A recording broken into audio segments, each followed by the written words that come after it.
ബീഹാറിലെ സീറ്റ് നില എങ്ങനെയാണ്? അതുകൂടി ഒന്ന് വളരെ പെട്ടെന്ന് പരിശോധിക്കാം. അശ്വജിത്ത് പറഞ്ഞു തരും.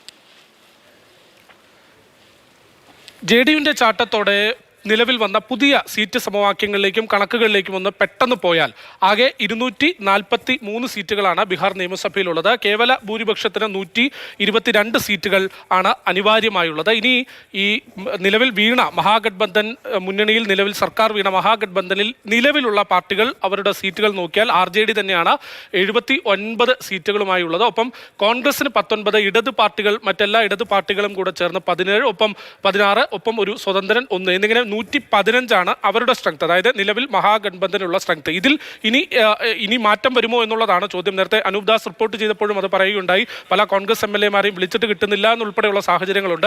ഇനി ഇതിലൊരു കൊഴിഞ്ഞുപോക്ക് ഉണ്ടാകുമോ എന്നുള്ളത് ചോദ്യമാണ്. പക്ഷേ നിലവിലെ സാഹചര്യത്തിൽ മഹാഗഡ്ബന്ധനിൽ 115 അംഗങ്ങളാണ് നമുക്ക് എടുത്തു പറയാനാകുക. ഇനി നിതീഷ് എത്തിയതോടെ NDAയുടെ സ്ട്രെങ്ത് എങ്ങനെയായി മാറി, അല്ലെങ്കിൽ പുതിയ സർക്കാരിന്റെ സ്ട്രെങ്ത് എങ്ങനെയായിരിക്കും എന്നുള്ളതാണ് ഏറ്റവും പ്രധാനം. JDUവിന് നിലവിൽ 45 MLA-മാരാണുള്ളത്. BJPക്ക് 78 ഉണ്ട്.